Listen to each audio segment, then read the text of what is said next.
Hi, everyone. Welcome back. Welcome, in fact, to another episode of Your Disabled Joy. My name is Nico and I use he, him pronouns. For a visual description, I'm a white man with parted blonde hair, large blue and brown spectacles, and a light blue button-up shirt. I'm seated indoors against some bookcases and a purple wall. Occasionally, I will have a black and brown cat show up in my Zoom window as well. And like about 25% of the US population, I'm disabled. Non-disabled people might see our lives as pitiful, tragic, even sad, but I don't know, guys. I've been disabled a pretty long time, and I tend to think there's also room for disabled joy. However, the disability community has as many members as we have opinions. So I've asked my friend Angelica here with me today to talk about disabled joy. Hi, Angelica. Thank you for joining me. Hi, it's so good to be here. My name is Angelica Vega. I use she, her pronouns for audio description. I am a Afro-Latino. I have box braids. I'm wearing a black cami shirt. I am wearing a white and pink jacket, and my background is my happy place. It's a cherry blossom, really spring-like background, and I am currently indoors.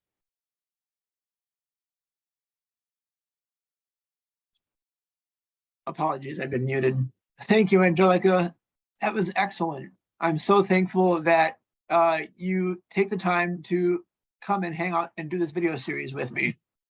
Can you share a joyful memory with me?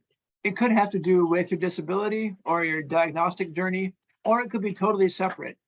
Mhm. Either is valid. Sure. Well, I'm so excited because we just celebrate the first year anniversary of the formation of the Diversity, Equity, Inclusion, and Access Committee at the Koala Center. The committee seeks to uphold the center's mission and guiding principle of nothing about us without us, intersectionality, and leadership by disabled people of color. As a committee, we did so much within the past year. We reviewed the application process, develop a national ambassador program, and and some of our committee member even spoke at a national disability law symposium in Baltimore, Maryland. Overall, it was a wonderful experience working with amazing committee members, and I'm really excited to see what's going to happen in the following year and beyond. Thank you so much for doing that critical and important work. I know that sometimes getting an organization up and running and then iterating through its first 2 or 3 cycles can be very difficult. So I really appreciate the governance and leadership you've shown for that project process. Fantastic. How has being disabled impacted or intersected how you pursue joy? hmm Throughout my life, I always have a disability, but it's when I enter into college where I feel like I get to understand what it means to have the disability and to be a part of the disability community. While not every day is perfect, I feel joy as a navigating through my disability journey because I have a community I can rely on for help and guidance. Right now, I'm trying to prioritize the importance of self-rest in order to be the best version of myself. I'm so happy I have mentors to look out for me and to make sure that, to always be reminded that it's okay to sometimes just exist in the moment and to recharge, because the work that we do is very important and it's very vital to make sure we we can still experience and rest.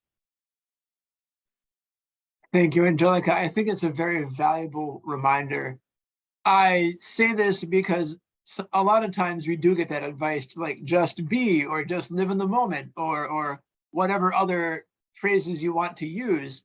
But disabled life sometimes doesn't lend itself well to that, right? Sometimes if you're disabled, you have to always be planning or always thinking ahead, rationing out your medication if you take medications, needing to make sure that you're near an outlet and have electricity as a supply, like I do for my own disability.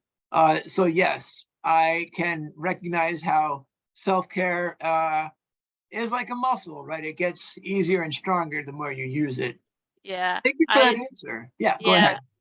I remember throughout college there appears a time where I feel burnt out, and sometimes like, with school and even, the greater part of society, it always it kind of like a force, like we always had to be like always moving without taking a breath. And especially, I have multiple disabilities. Sometimes like I don't think, it's like, "Oh, I don't think, like, I need rest," but then all of a sudden, I just need, like, 12 hours of sleep.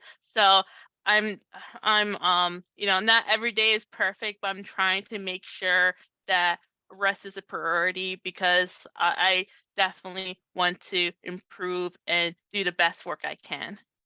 Absolutely. Um, one thing that I hear echoed frequently is that the work can't love you back, which is difficult for me to hear because I am someone who really benefited from being part of the disabled community pretty much from birth. And I want that community to be there for others. So why wouldn't I work my utmost at it, right? But the truth is, as you say, the work will be there whether you're at it for 12 hours, you take a break for 12 hours. So thank you for reminding me. I really find value in that. Angelica, my last planned question is one that I ask all my interviewees. And this is your chance to really promote yourself, brag about yourself, and celebrate yourself because you are doing really virtuous work that deserves commendation. Is there a recent win that you're celebrating that you want to name so that we can celebrate it along with you? Or if not, is there anything cool that you've got going on? Any projects in your pipeline? If you're open to like connecting with people, where can they find you online? This is your chance, my friend, to promote yourself, be your own cheerleader. So please go ahead, brag. Mhm. Well, this is a personal win, but back in March when I was preparing for a panel, my partner discovered a note about a observation from my last EIP since it was using as because part of like the panel had to speak about my disability journey. So when my partner told me about this, he encouraged me to go get a evaluation, and then I ended up getting diagnosis, and that was like my own moment. It's like that explains so much, and it doesn't change about who I am, like fundamentally, but I'm happy in my life that people encourage me and support me through all my stages of my disability journey. And I honestly want get to give a shout out to my partner because he was literally been through all my stage as my life is evolving, especially as a, you know, just as a human as well, and also as a disability advocate. So I think it goes back to like the importance of community, and I'm really, really happy to be a part of the disability community. Angelica, thank you so much for your time. Thank you for sharing that win with me. And I agree, even though it doesn't change who you are as a person, it's nice to have some answers. And Mhm, I can see how that would be a really big benefit. Fantastic. mhm. All right, Angelica, it's always a joy to check in with you. I'm wishing you all the best in your continued endeavors. Thank you again. Thank Audience, you. sure. Audience, tune in next time. And remember, I'm rooting for you.